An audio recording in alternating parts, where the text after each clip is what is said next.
मुगलिया सल्तनत एक एक कर सभी राजा और महाराजा मुगल साम्राज्य के अधीन हो चुके थे या कहा जाए घुटने टेक चुके थे। लेकिन उनमें से एक राजपूत राजा ऐसे थे जिन्होंने अकबर की नाक में दम कर दिया था।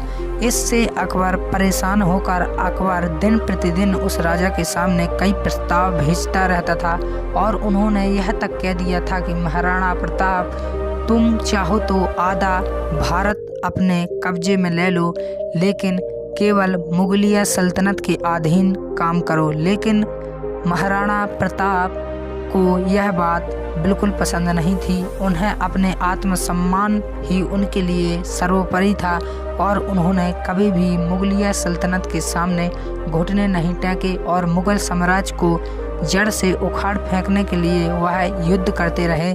मुगल साम्राज्य के अधीन वह कभी नहीं हुए।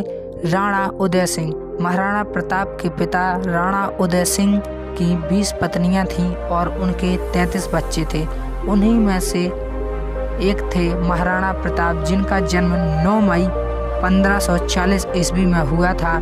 मुगल साम्राज्य को जड़ से फेंकने के लिए महाराणा प्रताप ने जन्म लिया।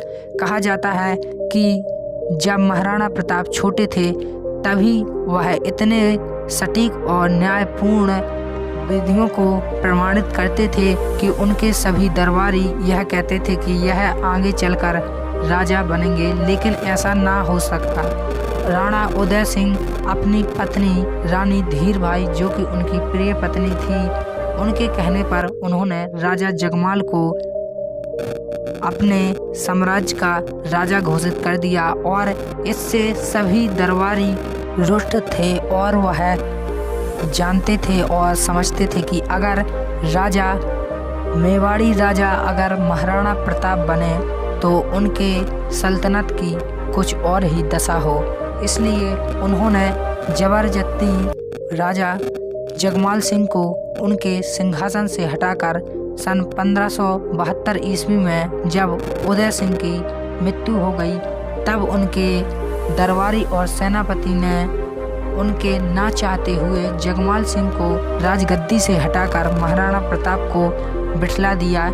इसी तरह जब महाराणा प्रताप एक राजा बन गए, तभी से उनके वंश में या कहा जाए साम्राज्य में एक फूट चली गई और उसी समय जो कि मुगलिया सल्तनत के अकबर राणा या कहा जाए जो कि अकबर थे, वह महाराणा प्रताप को अपने अधीन करना चाहते थे।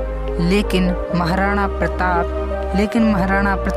ऐसा कभी नहीं करें। महाराणा प्रताप उनके सामने आत्मसमर्पण नहीं करेंगे। अकबर कोई भी व्यापार नहीं कर सकता और व्यापार ना होने के कारण महाराणा प्रताप को वह दिन प्रतिदिन कई प्रस्ताव देने के लिए अपने दरबारियों को अकबर के दरबार में भेजता था। लेकिन महाराणा प्रताप ने उनके सामने कोई भी प्रस्ताव पारित नहीं किया और उन्होंने उनकी एक न मानी, क्योंकि वह मुगल सल्तनत के झंडे के अधीन काम नहीं करना चाहते थे। इससे महाराणा प्रताप की ख्याति और बढ़ गई और अकबर ने महाराणा प्रताप को अपने अधीन करने के लिए हर सफल प्रयास को सफल बनाने के लिए प्रयत्न किया। लेकिन 1576 ईस्वी में मुगलिया सल्तनत, जो कि हर दाव पेच पर अपने आक्रमण को सफल बनाना चाहती थी, उसने एक रणनीति बनाई और उन्होंने अपने 80,000 सैनिकों को महाराणा प्रताप के सामने युद्ध करने के लिए भेजा। जब महाराणा प्रताप की केवल मात्र 16,000 की सेना जो कि अकबर से युद्ध करेगी, और उन्होंने ऐसा ही किया। महाराणा प्रताप की केवल 16,000 सेना ने अकबर की सेना के छक्के छुड़ा दिए, क्योंकि यह युद्ध हल्दी घाटी के अरावली पर्वत के बीच हुआ, जिसमें महाराणा प्रताप के भील सैनिक बहुत ही ज़्यादा वहाँ की हर खबर और हर जगह से जान और परिचित थे। इस कारण महाराणा प्रताप की सेना मुगलिया सल्तनत को हराने में कामयाब रही, क्योंकि महाराणा प्रताप की सेना हर जगह पर छुपी रहती थी और एक